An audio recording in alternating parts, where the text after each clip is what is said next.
श्री नवनाथ कथासार अध्याय 30. भर्तरीस दत्तात्रेयाचे दर्शन, चौरंगीची व गोरक्ष मच्छिंद्रनाथाची भेट. पूर्व इतिहास.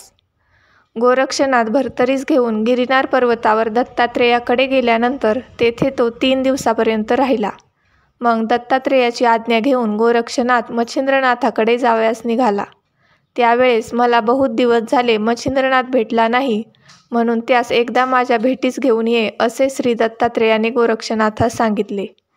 इकडे दत्तात्रेयाने भर्तरीस नाथपंथाची दीक्षा देऊन आपला वरदहस्त त्याच्या मस्तकावर ठेविला व त्यास चिरंजीव केले. मग त्याच्याकडून अभ्यास करविला. ब्रह्मज्ञान, रसायन, कविता, वेद ही सर्व व संपूर्ण अस्त्रविद्या शिकवल्या आणि साबरी विद्येतही त्यास निपुण केले. नंतर नाग अश्वत्थाच्या ठायी असलेल्या संपूर्ण दैवतांचा आशीर्वाद मिळावा म्हणून त्यास तिकडे पाठविले. तेथे जाऊन भर्तरीने 52 वीर अनुकूल करून घेतले. मच्छिंद्रनाथाप्रमाणे त्यासही सर्व देव अनुकूल होऊन वर देऊन गेले. मग भर्तरीस श्री दत्तात्रेयाने आपल्याबरोबर बद्रिकाश्रमास नेऊन तपश्चर्येस बसविले व आपण गिरिनार पर्वती जाऊन मच्छिंद्रनाथाच्या भेटीची वाट पाहत राहिले. दत्तात्रेयास विचारून गोरक्षनाथ निघाल्यानंतर तो गर्भगिरीवर येऊन मच्छिंद्रनाथास भेटला व त्याने त्यास दत्तात्रेयाचा निरोप सांगितला. मग दत्तात्रेयाच्या दर्शनाकरिता काही दिवसांनी दोघे जण निघाले. ते वैदर्भ देशाचा मार्ग लक्षून जात असता कौंडण्यपूर नगरात गेले. तेथे ते भिक्षेकरिता हिंडत असता त्याच्या असे दृष्टीस पडले की तेथील शशांगर राजाने क्रोधाविष्ट होऊन आपल्या मुलाचे हातपाय तोडून त्यास गावच्या चव्हाट्यावर टाकून दिले आहे. शशांगर राजा मोठा ज्ञानी, धीट, उदार, सामर्थ्यशाली, सत्वस्थ व तसाच सद्गुणी असताना मुलाची इतकी भयंकर दशा करून टाकण्या इतका राजा का रागावला? राजा रागावण्याचे कारण असे आहे की ज्या मुलाचे हातपाय तोडले तो राजाचा औरस पुत्र नसून शंकराच्या आराधनेमुळे तो राजास कृष्णा नदीत प्राप्त झाला होता. पुत्र मिळण्यापूर्वी बरेच दिवस राजास संतान नव्हते, त्यामुळे तो निरंतर उदास असे. राजाची ती अवस्था पाहून त्याची श्री मंदाकिनी म्हणत असे की मुलासाठी असे खंती होऊन बसण्यास अर्थ नाही. नशिबी असेल तर संतान होईन. विचार करून काळजी वाहण्याचे सोडून द्या. चिंतेने शरीर मात्र झिजत चालले आहे. अशाने संसाराची धूळदाण होऊन जाईल. अशा रीतीने राणीने त्यास उपदेश केला असताही त्याचे चित्त स्वस्थ होईना. मग राजाच्या मनात शंकराची आराधना करण्याचे येऊन त्याने प्रधानास बोलावून आणले व राज्याचा संपूर्ण कारभार त्याच्या स्वाधीन केला. मग रामेश्वरात जाऊन शंकरास प्रसन्न करून घेण्याचा विचार ठरवून राजा श्रीसह तेथे जावयास निघाला. तो फिरत फिरत कृष्णेच्या संगमावर आला. तेथे शंकराने त्यास स्वप्नात दृष्टांत दिला की तू काही काळजी करू नको, तुला येथेच पुत्र प्राप्त होईल. कृष्णा व तुंगभद्रा यांच्यामध्ये माझे वास्तव्य आहे. समागमे पार्वतीही आहे. तरी तू आमची पूजा येथे नित्य करीत जा.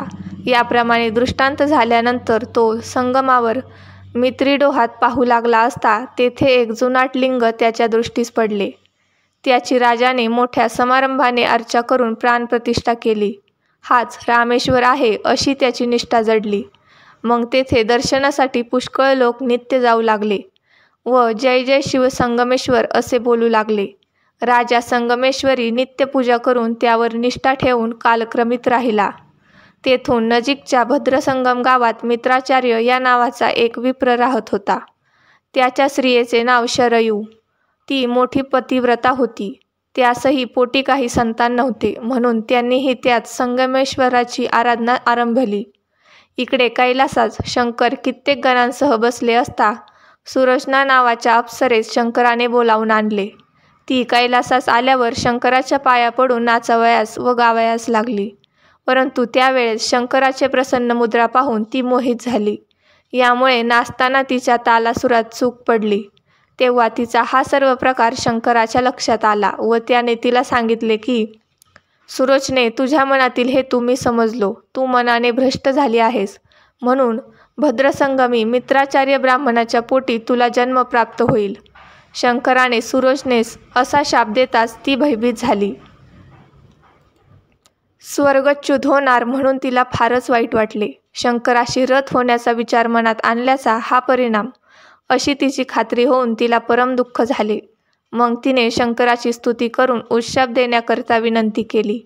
तेव्हा शंकराने प्रसन्न होऊन सुरोचनेस उत्शाप दिला की तू आता मृत्यूलोकी जन्म घे. तुझी मनोकामना पूर्ण होण्यासाठी माझा तुला स्पर्श होताच तू स्वर्गात येशील. याप्रमाणे उत्शापवाणी निघताच ती तेथून निघाली व मित्राचार्याची स्त्री शरयू हिच्या उदरी तिचा जन्म झाला. शरयू गरोदर होऊन 9 महिने पूर्ण होताच ती प्रसूत होऊन कन्या झाली. ती कन्या मूळची अप्सरा असल्यामुळे तिचे स्वरूप अप्रतिम होते. तिचं नाव कदंबा असे ठेवण्यात आले. कदंबा 12 वर्षाची झाली तेव्हा तिच्या बापाने तिच्याकरिता वर पाहण्याचा प्रयत्न चालविला, परंतु लग्न करण्याची तिची मर्जी नव्हती. ती रात्रंदिवस शंकराचे ध्यान करण्यात निमग्न असे. शंकराची पूजा करण्यासाठी आईबाप नित्य जात. त्यांच्या समागमे ती नेमाने जात असे. परंतु ती मोठी होऊन तिला जसे समजू लागले तशी ती एकटीही शंकराच्या पूजेस देवालयात जाऊ लागली. एके दिवशी ती एकटीच शिवालयात गेली होती. त्यावेळी देवळात दुसरे कोणी नव्हते. जय शंकर म्हणून शिवाच्या पाया पडून मस्तक जमिनीस टेकताच शंकराने आपले प्रत्यक्ष रूप प्रकट केले. तिला पाहताच शिव कामातुर झाला. मग तो तिला धरण्याचा विचार करून धावू लागला. तेव्हा ती तेथून निसटून पळू लागली. शिवानेही तिच्या मागोमाग धावत जाऊन तिला धरले, पण शंकराचा स्पर्श होताच ती सुरोचना पूर्ववत अप्सरा होऊन स्वर्गास गेली. परंतु कृत्य फसल्यामुळे शंकराच्या भलतीकडे वीर्यपात होऊन रेत कृष्णा नदीत गेले. पुढे शशांकर राजाने स्नान करून अर्घ्य देण्यासाठी हातात उदक घेतले. ते वीर्य हातात आले व राजास ओंजळीत मनुष्यदेहाचा पुतळा दिसू लागला. मग आपणास शंकराने प्रसन्न होऊन अयोनिसंभव पुत्र दिला असा मनाशी विचार करून अतिहर्षाने घरी जाऊन राजाने तो मुलगा मंदाकिनी राणीच्या स्वाधीन केला व तिला समग्र वृत्तांत निवेदन केला. ब्रह्मदेव, शंकर, विष्णू, इंद्र, बृहस्पती यापैकी कोणीतरी हा अवतार घेतला असावा असे त्यास वाटले. मग राणीने आनंदाने त्यास स्तनाशी लावताच पाना फुटून मुलगा दूध पिऊ लागला. त्याचे नाव कृष्णागर असे ठेवले व रीतीप्रमाणे सर्व संस्कार केले. मग काही दिवस तेथे राहून राजा कौंडण्यपुरास गेला. पुढे कृष्णागराचे वय 12 वर्षाचे झाले. तेव्हा त्याचे लग्न करण्याचे मनात आणून राजाने मुलाच्या रूपास व गुणास योग्य अशी कन्या शोधावयास बरीच मंडळी देशोदेशी पाठवली.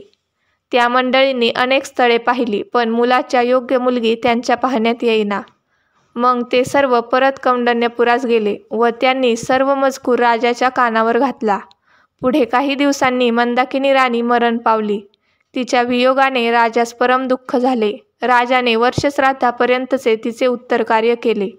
पुढे राजास मदनाची पीडा होऊ लागली, पण पुन्हा लग्न करण्यास त्याचे मन धसेना. शेवटी लग्न करण्याचा निश्चय करून त्याने प्रधानास आपल्याजवळ बोलविले व त्यास आपला मनोदय सांगितला आणि माझ्या योग्य एखादी मुलगी तुझ्या पाहण्यात आहे काय असे विचारले. तेव्हा प्रधानाने सांगितले की पुरोहिताने बऱ्याच मुलींच्या टिपणांच्या नकला करून आणलेल्या आहेत. त्यापैकी घटीत पाहून कोणत्या मुलीशी जुळते ते पाहावे. मग त्याचा विचार करून लग्न जुळवण्यास ठीक पडेल. मग प्रधानाने पुरोहितास बोलावून आणले व मुलींच्या सर्व पत्रिका पाहिल्या. त्यात चित्रकूटचा राजा भुजध्वज याच्या कन्येशी चांगले जमल. ती मुलगी ही अत्यंत रूपवती असून उपवरही झालेली होती. मग ही कामगिरी बजावण्याकरता राजाने आपल्या प्रधानाला चित्रकूटास भुजध्वज राजाकडे पाठवले. त्याने तेथे जाऊन त्या राजाची भेट घेतली व त्यास सर्व मजकूर कळविला. भुजध्वज राजासही ही गोष्ट मान्य झाली. पत्रिका काढून पाहता काही नडण्याजोगे आले नाही. मग त्यास मुलगी देण्याचे त्या राजाने कबूल करताच प्रधानाने पत्र लिहून आपल्या राजाकडे दूत पाठविला. तो कौंडण्यपुरास गेल्यावर पत्र वाचून शशांकर राजास परमानंद झाला व तो लग्नासाठी चित्रकूटास गेला. लग्न सोहळा उत्तम प्रकारे पार पडला. नंतर भुजावंती स्त्री घेऊन राजा आपल्या नगरात परत आला. त्यावेळी भुजवंती वय 13 वर्षाचे व कृष्णागर पुत्राचे वय 17 वर्षाचे होते. एके दिवशी अशी गोष्ट घडून आली की सापतना पुत्राची व तिची नजरानजर झाली. त्यापूर्वी तिने त्यास निरखून पाहिलेले नव्हते. एके दिवशी राजा शिकारीस गेला असताना राजपुत्र वावडी उडवावयास बाहेर पडला होता. त्यास पाहताच भुजावंती कामाने व्याकुळ झाली. मग तिने दासीस बोलावून सांगितले की तो पलीकडच्या घरी वावडी उडवीत आहे, त्यास माझ्याकडे घेऊन ये. आज्ञा होताच दासीने कृष्णनगराजवळ जाऊन तुला तुझ्या सापत्नव मातेने बोलावले आहे असा निरोप कळविला. आईने निरोप पाठविला म्हणून राजपुत्र आनंदाने दासी समागमे भुजावंतीकडे गेला. त्यापूर्वी तो एकदाच तिच्या भेटीस गेला होता. त्यानंतर ही दुसरी भेट बहुत दिवसांनी होण्याचा योग येत असून आपली माता आपणास बोलावून नेत आहे म्हणून आपले भाग्य उदयास आले असे त्यास वाटू लागले. त्यावेळी भुजावंती रंगमहालाच्या दाराशी त्याची वाट पाहत उभी राहिली होती. इतक्यात दासी कृष्णागरास घेऊन तिकडे आली व राजपुत्रास भुजावंती दाखवून निघून गेली. कृष्णागर सापतना आईजवळ गेल्यावर त्याने आईस नमस्कार केला, परंतु कामाने व्यथित झाल्यामुळे तिने हा आपला मुलगा आहे हा विचार एका बाजूस ठेवून अन्य नजरेने कृष्णागराकडे पाहिल्याने तो मनात दचकला. ती त्याच्याजवळ जाऊन व त्याचा हात धरून मला या वेळेस भोग देऊन माझा काम शांत कर असे तिने त्यास उघड सांगितले. तसेच त्याने वश व्हावे म्हणून तिने 2 शब्द बोलून बराच आग्रह केला. त्यावेळी कृष्णागराने संतापून तिची भीड न धरिता तिला अतिशय फजित केले. तो तिला म्हणाला, तू माझी प्रत्यक्ष सापत्नग माता आहेस. असे असता तू आज माझशी पापकर्म करावयास प्रवृत्त झालीस. तू काय रानातले जनावर आहेस? स्त्रियांची जात अमंगळ व दुष्ट, त्या कसा अनर्थ करून सोडतील याचा नेम नाही. असे बोलून हात झिडकारून तो पुन्हा पतंग उडवावयास गेला. त्यावेळी कामाने आपला अंमल भुजावंतीवर बसवल्यामुळे ती देहभान विसरली होती. जेव्हा हा आपला सापत्न पुत्र आहे असे तिच्या पुन्हा लक्षात आले तेव्हा ती भयभीत होऊन गेली. तिने दासीस बोलावून सांगितले की मगाशी मी तुझकडून जो पुरुष आणवला होता तो कोणी परका नसून माझाच सावत्र मुलगा होता. यामुळे मोठ्याच अनर्थाची गोष्ट आपल्या हातून घडली आहे. आता तो राजास ही हकीकत सांगेल व ती ऐकल्यावर राजा माझा प्राण घेतल्या वाचून राहणार नाही. त्यास्तव आता विष खाऊन आपणच जीवाचा घात करावा हे चांगले, म्हणजे ही घाणेरडी गोष्ट उघडकीस येणार नाही. पुढील अध्याय ऐकण्यासाठी मराठी नॉलेज या यूट्यूब चॅनलला लाईक करा, शेअर करा आणि सबस्क्राईब करा.